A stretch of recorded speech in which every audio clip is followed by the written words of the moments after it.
Good evening. It's a pleasure to have the opportunity again this evening to finish up this series of lessons dealing with the miracle of creation. And certainly we know that what God has done in the creation of life, creation of us as His creatures, is nothing short of amazing, miraculous, no, but it is certainly an incredible feat of engineering and the design that has brought, for 6,000 to 10,000 years, brought millions of beings into this world, and for the most part works very, very efficiently, very well, and in the world's eyes it does look miraculous, but indeed we know that it's just working according to God's plan. Through this series of lessons, we've used Psalms 139, verses 14 through 16, and I use the English Standard Version because it seems to be a little more understandable, and especially in one or two spots where it says, the psalmist says, "For you formed my inward parts, you knitted me together in my mother's womb. I praise you, for I am fearfully and wonderfully made. Wonderful are your works, my soul knows it very well. My frame was not hidden from thee when I was being made in secret, intricately woven in the depths of the earth. Your eyes saw my unformed substance. In your book were written, every one of them, the days that were formed for me, when as yet there was none of them. How precious to me are your thoughts, O God, how vast is the sum of them." And so from this series of lessons, we can see that without a doubt, God set in place the building of probably the most complex machine that has ever been even attempted to be understood by man. And of course, we know that in something like the human hand, scientists, computer scientists, robotics people have worked for several years since they got to that point to try to do something that works as well as the human hand. And of course, we know they're still struggling. They're making improvements, but they're still they're still not anywhere near the capacity that God created each of us. And so God has knitted us together, and we need to realize that we are fearfully and wonderfully made. And we should acknowledge that, and we should never allow the world to tell us man is just an accident. Life is just an accident. Man is just an evolved ape or an evolved primate that had an ape as an ancestor. And so we need to certainly continue to support God's Word. And tonight, as we look at another portion of this, of course, we know that the entire process from the fertilized egg all the way through 9 months to the birth of the baby, this was designed by God. This isn't an accident. This isn't something that could come about in any other way other than having an intelligent designer that brought it all into motion. The very first lesson we had talked about the conception of human life with the zinc flash.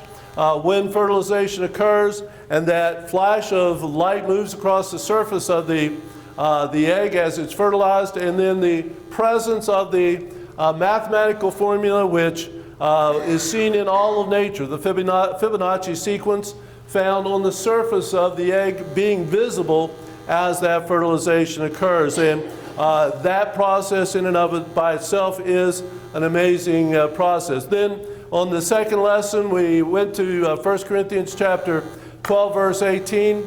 But now hath God set the members, every one of them, in the body as it pleased Him. Of course, again, God talking about the church and the members of the church as His people. But in reality, He used the human body, and that those members, those parts of our body, were put in place. They were put in the exact way they needed to be, doing the exact function that God wanted them to, and it pleased Him. Of course, we know at the end of each of the days of creation, 1 through 6, God said, 1 through 5 said it was good. And then, of course, on the last day, He said it's very good. And so when God created man on the sixth day, when he created those members, the parts, the organs of our body, he was pleased with it, and it's still working today. Imagine that. And so we see that we certainly need to continue to remember that man is not an accident, and man isn't evolved from lower forms of life. That led us to the concept of organogenesis in the second lesson. The way those members come about, the muscles, the bones, the blood cells, the liver, the kidneys, the skin, on and on, the brain, and on we go.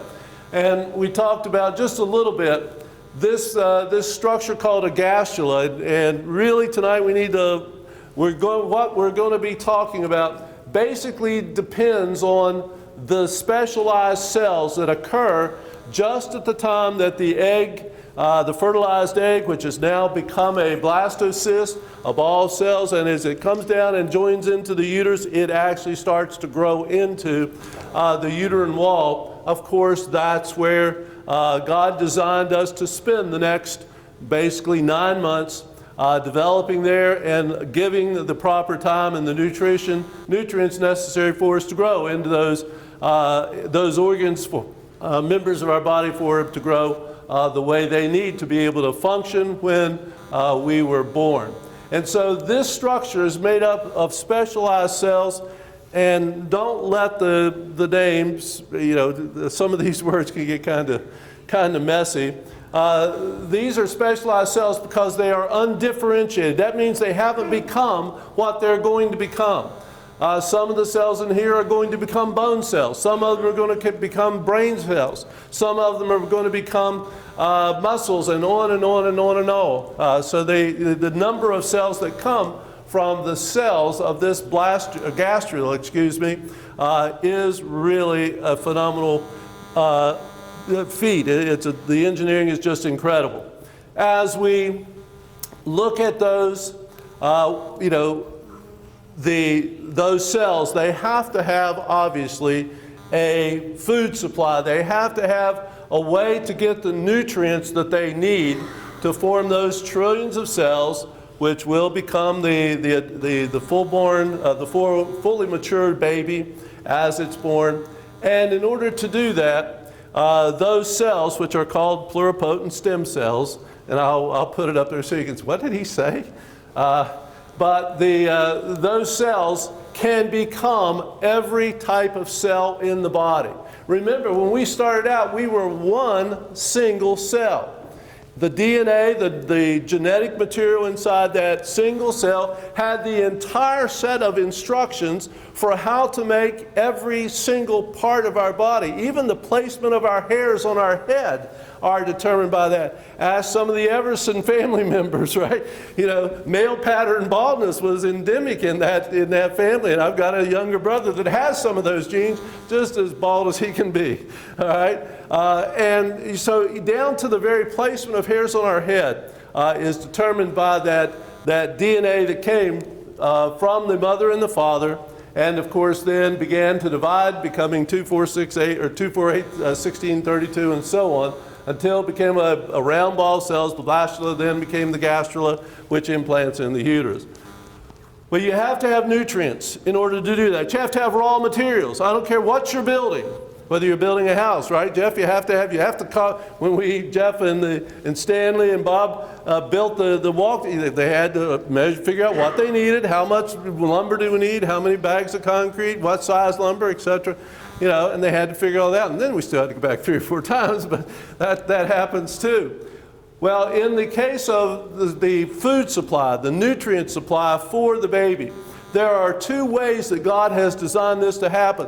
The first happens in the first 10 to 12 days, 14 days generally at the outside, and that's called histotropic nutrients. And those basically mean that because this structure that we are at that point, that small ball of cells and the gastrula, it is basically able to get the nutrients it needs from the cells in the lining of the mother's uterus.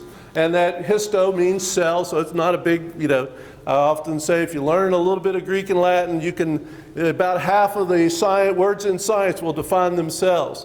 And so histo meaning cells, so the baby is getting nutrition from the cells that surround it in the uterus. The other type, once the baby gets to the point where it needs a bigger food supply, it needs a larger amount of nutrients in order to keep up with the astronomical growth that is occurring, it switches over to something called hemotropic.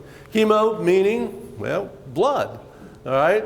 Hematology, and you know, that simply is referring to blood. So the baby, God has designed the baby to build between it and the mother, to build a supply line. And of course, that's the umbilical cord. And that's going to become a fairly important part of what we see of how the baby and the mother affect each other. Well, this blood supply, of course, through the umbilical cord, we normally think of the mother supplying the baby. Okay, you know, oxygen, food, minerals, nutrients. We think of, you know, the uterus out here supplying through the umbilical cord all of the parts, all of the materials that the baby will need in order to develop properly. And that's true.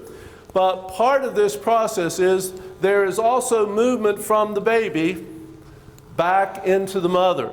And that's where it gets a little interesting. That's where the story kind of, you know, takes a direction that I had never really paid much attention to. I probably read it over the years, but, you know, just never really focused on it until I started, you know, sort of planning out what will I preach about for 3 lessons on human development. And there is a movement of, you know, certain materials, waste products, carbon dioxide. Remember, the baby can't breathe. It is surrounded by amniotic fluid. It's surrounded by liquid that it's secreted, and actually a lot of it is urine, because the baby is producing urine at this point. Its kidneys are functional.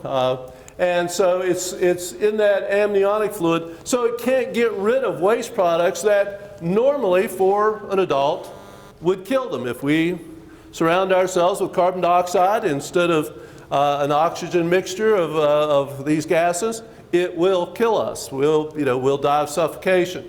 And so those waste products have to come out from the baby. There's nowhere else for them to go other than coming out from the baby. The fetal is circulation, as this diagram calls it. Of course, it's the baby's circulation. Its heart is beating.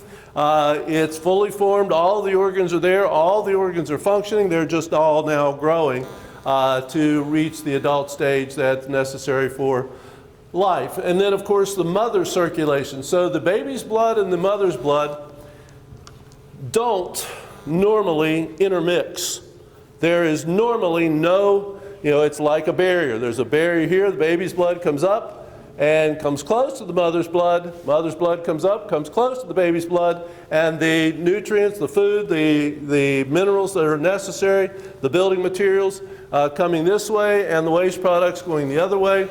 And although that's not 100% true, and ask me about the RH factor if you want sometime, because there is a little bit of mixing of the baby and the mother's blood. That doesn't affect this baby, but it does affect the second, the third, the fourth, the fifth child, however many children the mother might have, but that's another story.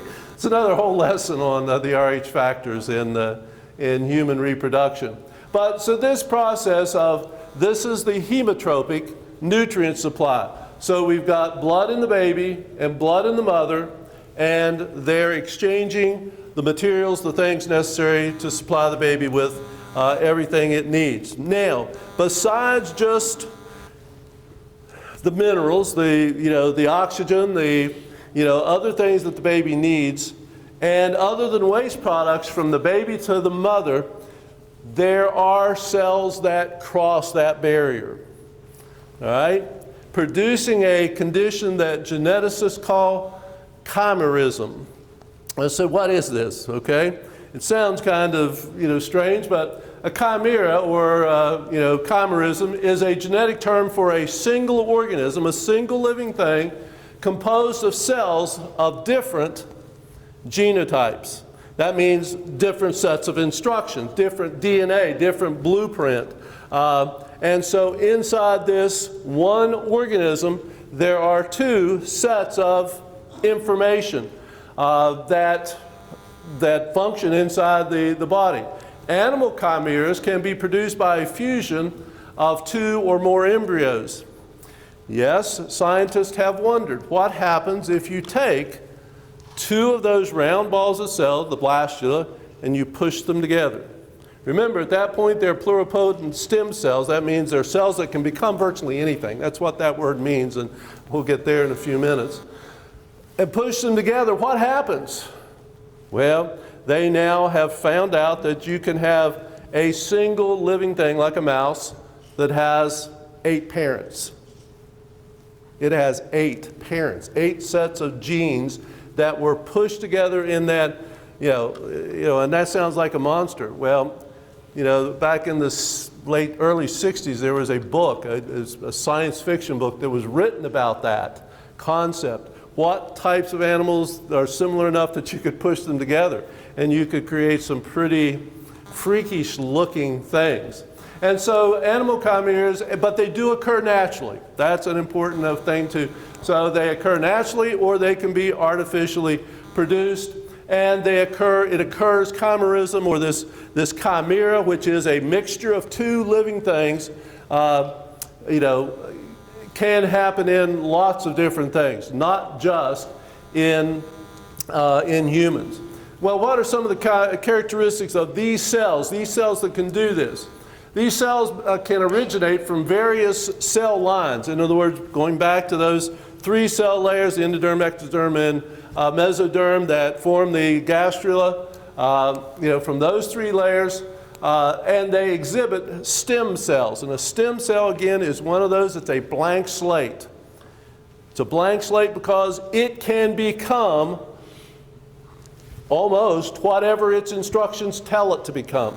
In one situation, it might become a bone cell. In the next situation, it might become a skin cell. In the next situation, in the next area, it might become a heart cell and a smooth muscle. You get the idea. It's flexible. It's extremely, changeable. And so stem cells, are a very important part of this process. And again, there's the word pluripotent stem cells, and there are multipotent stem cells, and that's another set of lessons altogether. But pluripotent stem cells are the cells that are basically, they are the jack of all trades in the developing baby, because they can become anything. They can become whatever cell, and in some cases, it's simply a matter of proximity. How close is it? If they take one of these stem cells and they move it over close to the liver, guess what it becomes? It becomes a liver cell. If it goes over close to where the bones are developing, it becomes a bone cell. You get the idea there too, okay? So it's a very flexible type of cell that God has designed. And again, when we start out as that first round ball of cells, the blastula, those are all stem cells. As we get to the gastrulation stage, where those have those 3 layers, those are all pluripotent stem cells. But they each are going to be designated for a particular type of organ later on as the development continues. God has designed each one of them to go to the right place and become the right thing in order to make the right structures necessary to produce us. When the psalmist says, I will praise thee, for I am fearfully and wonderfully made. Man, he didn't even have a clue what this was all about, and yet he said that.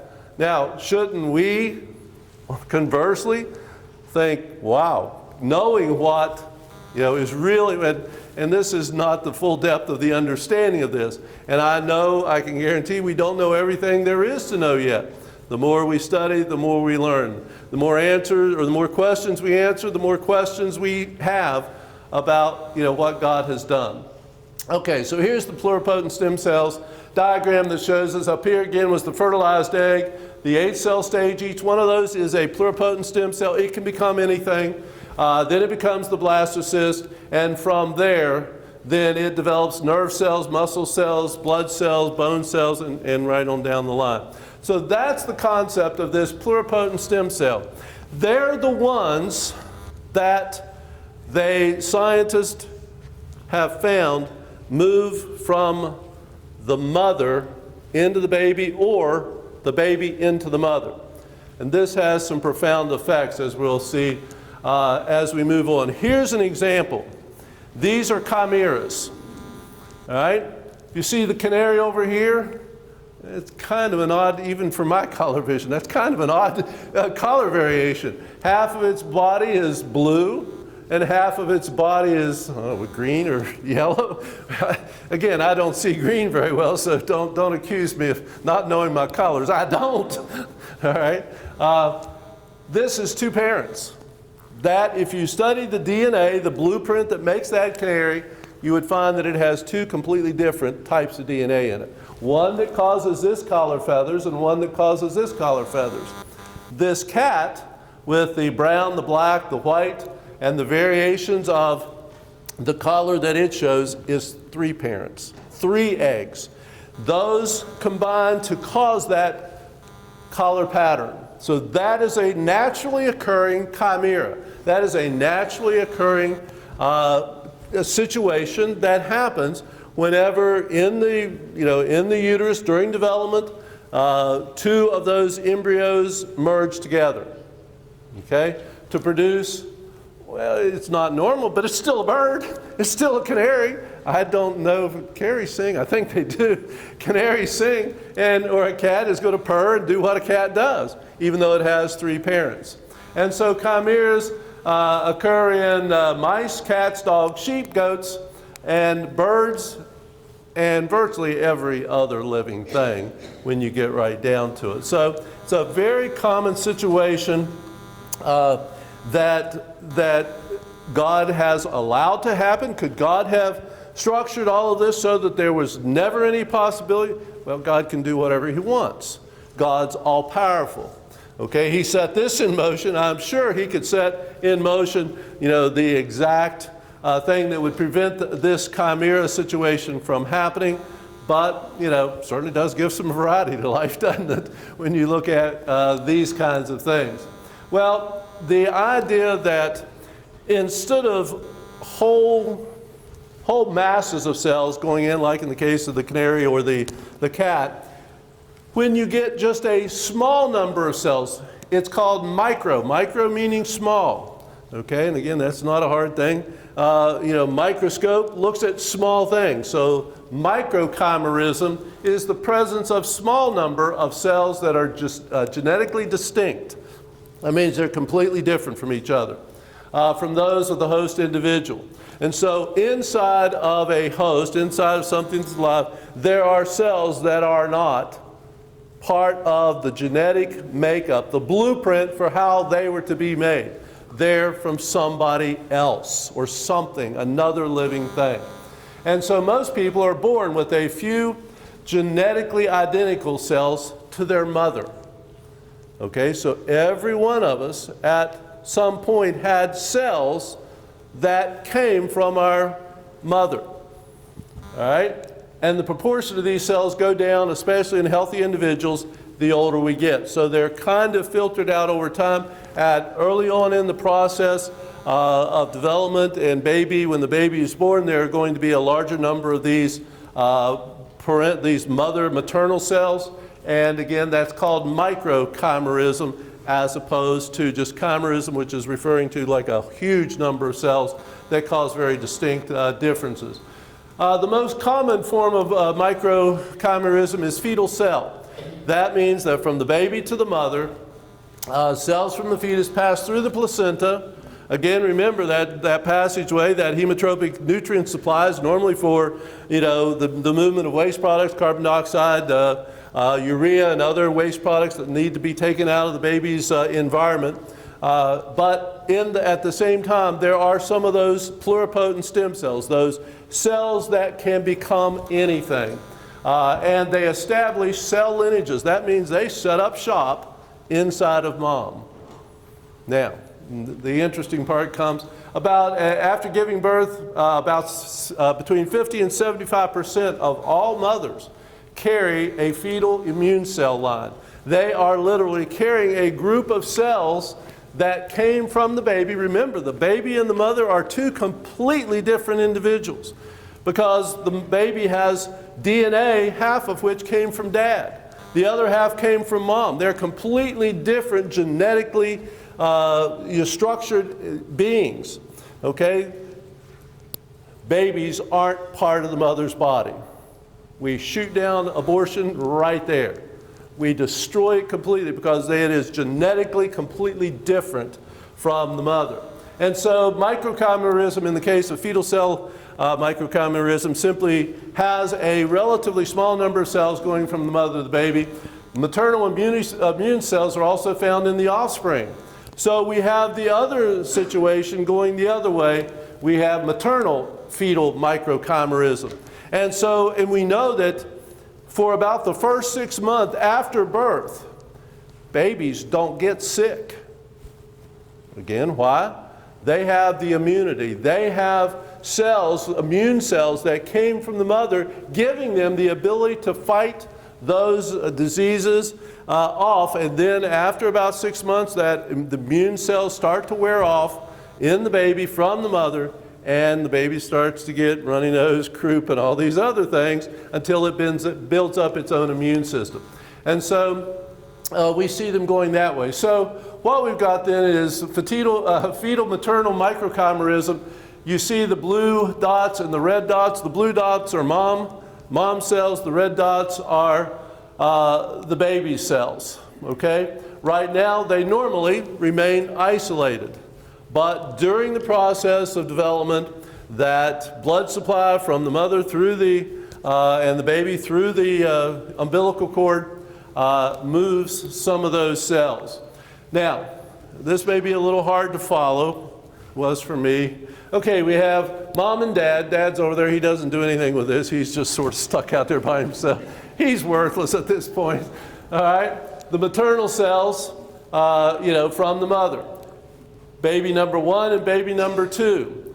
Okay? In the case of fetal maternal and maternal fetal microchimerism, the mother and the baby are exchanging cells during pregnancy.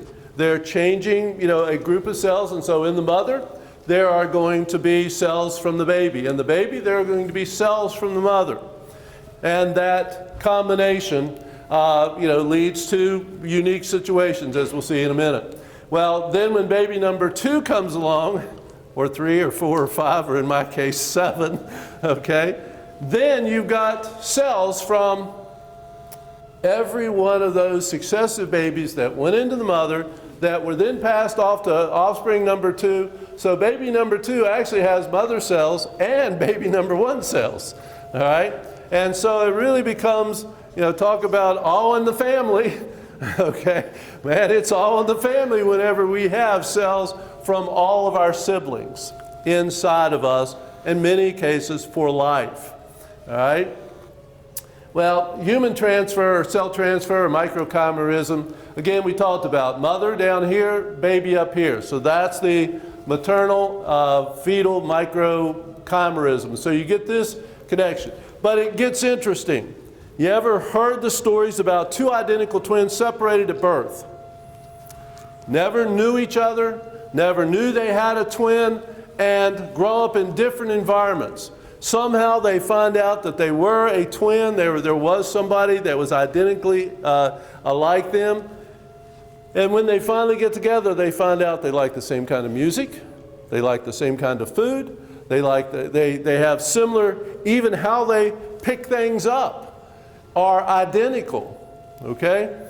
And so it's obvious that in twins, and the idea that twins can sometimes tell, they may not live in the same cities, and the twin, hey, there's something wrong with, Johnny, okay, I can feel it. Well, does it have something to do with this interchange of these cells from mother to the twins? Who knows? We're not absolutely sure yet. Lots of discoveries to be made. Blood transfusions. When we get blood from somebody else, guess what we're also getting? We're getting cells. Those cells are transferred. And same thing with an organ transplant. And this one really gets freaky. If they do a kidney transplant or they do a heart transplant from somebody, and then the donor's family gets to talk to the recipient, and all of a sudden, the recipient, the person who received the organ, is saying, well, now I like to, I didn't know anything about cars. Now I like to study what kind of, I like to study or look at cars. Come to find out that the donor was into automobiles. This has been documented over and over and over again. Does it come, and again the question is unanswered at this point, does it come with somehow those cells which from the donor to the recipient, and basically we're talking about chimerism, because one of the things that they have to do, the sister-in-law who had a pancreas and a kidney transplant from an 18-year-old boy, all right? They have to fight her own immune system to keep her from attacking those cells that don't belong to her. They're not hers. And so recipients of organ transplants have to deal with that all the time. And so interesting scenarios, but it becomes even more interesting in the case of this microchimerism and the mother. Research has shown that if a mother's heart is injured while she's pregnant, something happens to the mother's heart. Fetal cells from the baby, stem cells from the baby, will rush to the site of the injury in the mother, leaving home, going through the umbilical cord, going into the mother's bloodstream, going from there into the mother, the site of the injury, and change into different types of cells that specialize in fixing it. The mother is actually benefited by cells from the baby. Remember, the baby has a vast supply of these pluripotent stem cells, these cells that can become everything. And if the mother's heart needs these cells to to grow new cells, to strengthen her heart, they're now discovering that the baby will supply that. It's almost, so the baby helps repair the mother while the mother is building the baby. It's not something that most people ever realize, and that's one of those things that I just never really paid much attention to. So the baby and the mother have a connection that goes far beyond just the mother being the host, so called, for the baby, supplying its nutrients supply, giving it the food, giving it the minerals, giving it everything it needs to grow into a strong, healthy baby. And the baby, of course, is not just a parasite on the mother's body. It's actually able to provide some things that she may need during that pregnancy. And so the effect of microchimerism may be greater than what science has ever imagined. And talk about being fearfully and wonderfully made.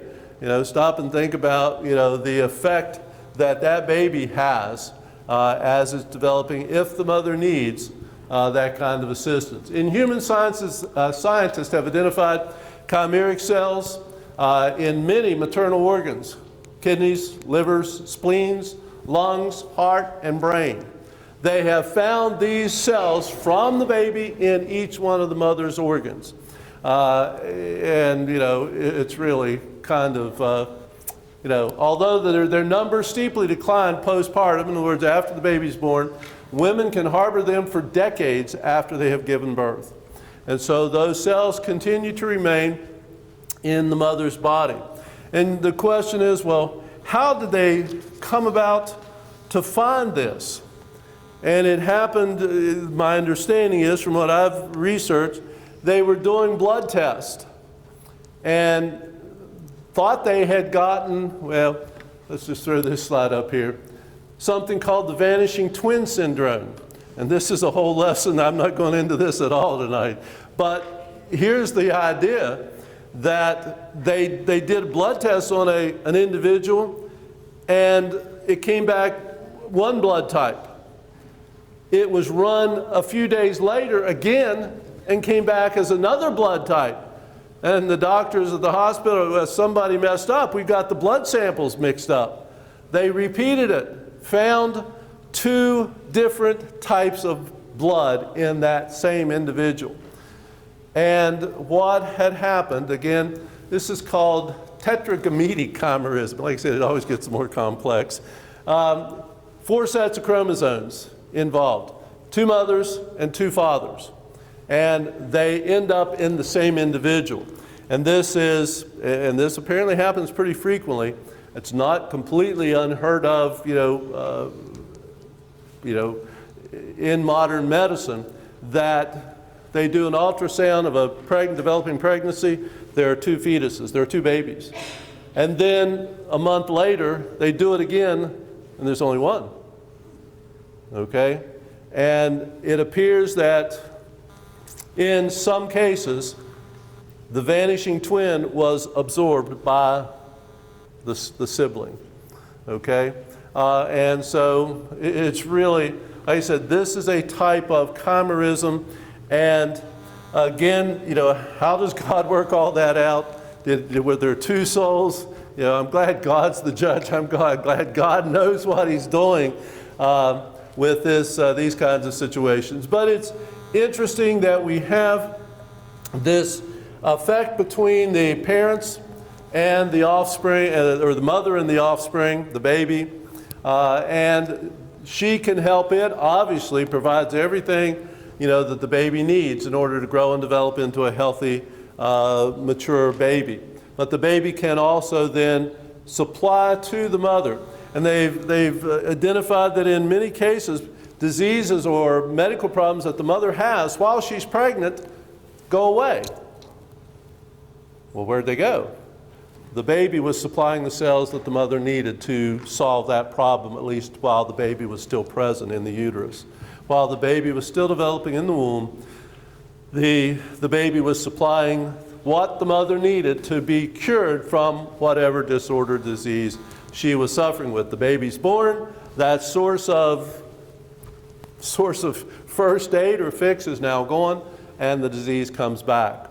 And so this science of the effect of the baby on the mother is something that, when we look at what the psalmist said in Psalms 50 or 95 verse 6, "O come, let us worship and bow down, let us kneel before the Lord our Maker." Without a doubt, the more scientists, the more science, doctors study, the process, the engineering, the design that God put into our growth and development from a single cell that's been fertilized with DNA from dad and mom to a multicellular, that is made up of stem cells that will become every cell in our body, and even then sharing those cells back and forth with our mother. The more we learn about that, indeed, the more we should realize that we should be bowing down before our Maker, that God is real, and we're proof of that. Talking about one organ, time slipped away on me, as it normally does. It's attributed to Isaac Newton to have said, if there was no other evidence in the world other than my thumb, that would prove to me that there was a creator and we had to be created. Just the thumb. And if you look at the anatomical and physiological and structures of how the thumb is made and put together and stuck on our hands, makes it work the way it does, just that one thing alone would cause us to admit that there has to be a creator. We have to have, from the very conception with the zinc spark and the Fibonacci sequence, to that first cry of the baby as it leaves the mother's body, as it's born and begins to take its first breath and become a full-blown individual. Tonight, again, our lesson has not been specifically about what we need to be obedient to God, but we need to realize that the God who created us, our Maker, is also going to be our judge. He's made for us a method by which we can overcome an illness that there was no other way for us to get out of. Of course, that being sin, and all have sinned and come short of the glory of God. And certainly tonight, that plan is in place. He designed the plan just like He designed how we would develop from a fertilized egg into a newborn baby. He's created that plan, and all we have to do is follow it. That's how we got here. We followed God's plan. If we want to go into eternity, if we want to spend, well, we're all going into eternity, if we want to go into eternity with God, then we need to follow the plan that He designed, that He created. Hear, believe, repent, confess, and be baptized. This evening, if you need to answer that call, we have, as we sing the song selected, come and let your needs be known, and we'll be happy to help you in any way we can while we stand and sing.